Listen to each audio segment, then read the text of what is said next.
Hello students, இன்னைக்கு நாம English கிராமர்ல ஒரு சூப்பரான டாபிக் பார்க்க போறோம். அதுதான் டிகிரீஸ் ஆஃப் கம்பேரிசன்.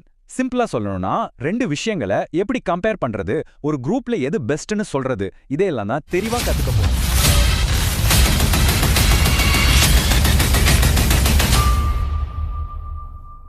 சும்மா ஒரு நிமிஷம் யோசிச்சு பாருங்களேன். உங்க ஃப்ரெண்டை விட நீங்க டாலா இருக்கீங்கன்னு எப்படி இங்கிலீஷ்ல சொல்வீங்க?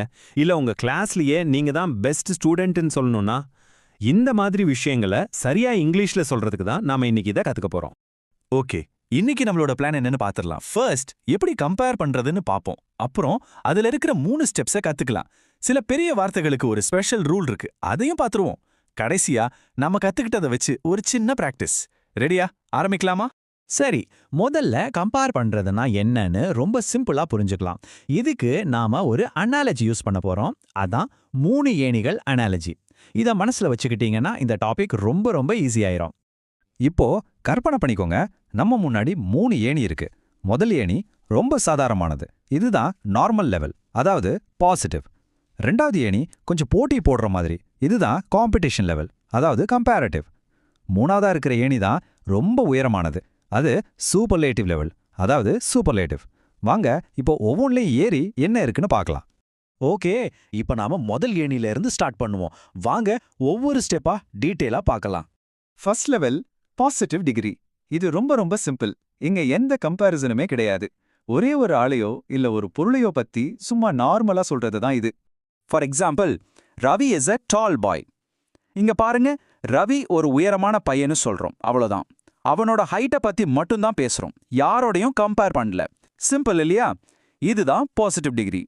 இப்போ நம்ம ரெண்டாவது ஏணிக்கு வந்தாச்சு. இது பேரு கம்பேரிட்டிவ் டிகிரி. பேர்லயே இருக்கு பாருங்க, கம்பேர். அதாவது ரெண்டு பேருக்கு நடுவுல நடக்கிற ஒரு போட்டி மாதிரி. இதுக்கு ஒரு மாஸ்டர் ஃபார்முலா இருக்கு. அட்ஜெக்டிவ் கூட ER சேர்க்கணும், அப்புறமா தேன் என்ற வார்த்தையை யூஸ் பண்ணணும், மறக்காதீங்க. எக்ஸாம்பிள் பாருங்க, ரவி இஸ் டாலர் தென் குமார்.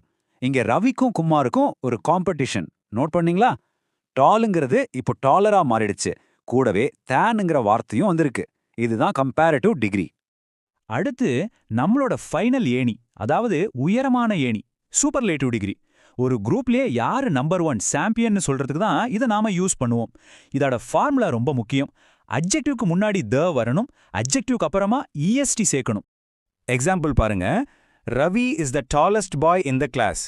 இங்க ரவிய குமாரோட மட்டும் இல்ல, கிளாஸ்ல இருக்கிற எல்லா ஸ்டூடெண்ட்ஸ் கூடவும் கம்பேர் பண்ணி அவன் தான் சாம்பியன்னு சொல்றோம். அதனால தான் த டாலஸ்ட் அப்படின்னு வந்திருக்கு. சரி, உங்களுக்கு எவ்வளோ புரிஞ்சிருக்குன்னு ஒரு சின்ன செக் பண்ணலாமா? இதை பாருங்க, apple is sweeter then orange. இது என்ன டிகிரி? கொஞ்சம் யோசிங்க. கரெக்ட், இது கம்பேரிட்டிவ் டிகிரி. ஏன்னா இங்க ஆப்பிள் ஆரஞ்சுன்னு ரெண்டு பொருளை கம்பேர் பண்றோம். சூப்பர். இப்போ நாம பார்த்த ரூல்ஸ்ல ஒரு சின்ன ட்விஸ்ட் இருக்கு. சில பெரிய வார்த்தைகளுக்கு இந்த ER EST ரூல்ஸ் செட் ஆகாது. அது என்னன்னு பார்த்துடலாமா? இப்போ பியூட்டிஃபுல் இல்லனா டிஃபிகல்ட் மாதிரி நீளமா இருக்கிற வார்த்தைகளை எடுத்துக்கோங்க. இது கூட ER இல்ல EST சேர்த்தா எப்படி இருக்கும்? பியூட்டிஃபுல்லர்னு சொன்னா கேட்கறதுக்கே கொஞ்சம் காமெடியா இருக்குல்ல? அதனால தான் இதுக்கு ஒரு ஸ்பெஷல் ரூல் இருக்கு. அந்த ரூல் ரொம்ப சிம்பிள். ரெண்டு விஷயங்களை கம்பேர் பண்ணும்போது நாம மோர் யூஸ் பண்ணுவோம். உதாரணத்துக்கு மோர் பியூட்டிஃபுல். ஒரு குரூப்லயே பெஸ்ட்னு சொல்லும்போது த மோஸ்ட் யூஸ் பண்ணுவோம், அதாவது த மோஸ்ட் பியூட்டிஃபுல். அவ்வளோதாங்க விஷயம். ஓகே, இப்ப நம்ம கத்துக்கிட்டதெல்லாம் வச்சு ஒரு பிராக்டிஸ் பண்ணி பார்த்துடலாமா? நாம சேர்ந்து ஹோம்வொர்க் ஆன்சர்ஸை கண்டுபிடிக்கலாம். First question, a tiger is faster than a deer. இந்த பிளாங்க்ல ஃபாஸ்டோட கரெக்ட் ஃபார்ம் என்ன வரும்? கரெக்டான ஆன்சர் ஃபாஸ்டர். ஏன்னா இங்க நாம டைகர், டீர்னு ரெண்டு அனிமல்ஸை கம்பேர் பண்றோம்.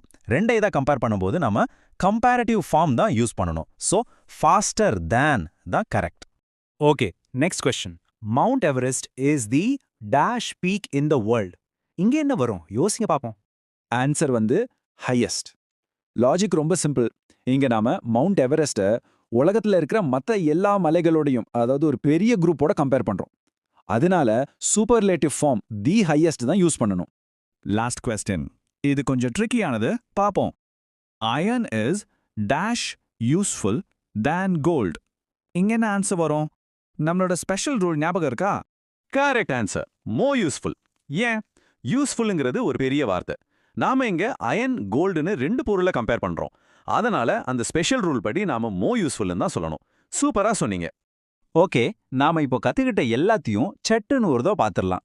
பாசிட்டிவ்னா ஒரு ஆள், கம்பேரிட்டிவ்னா 2 பேர், அப்போ ER than யூஸ் பண்ணணும்.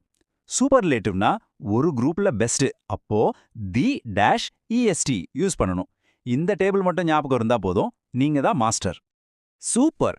இப்போ உங்களுக்கு இந்த 3 லெவல்ஸ் ஆஃப் கம்பேரிசனும் தெளிவா புரிஞ்சிருக்கும். இப்போ உங்களுக்கு ஒரு சின்ன டாஸ்க். இன்னைக்கு உங்க கண்ணுல படுற விஷயங்கள்ல இந்த பாசிட்டிவ், கம்பேரிட்டிவ், சூப்பர்லேட்டிவ் கம்பேரிசன் எங்கெல்லாம் வருதுங்க கண்டுபிடிக்க ட்ரை பண்ணுங்க. கண்டிப்பா உங்களால முடியும். நாம அடுத்த கிளாஸ்ல மீட் பண்ணலாம்.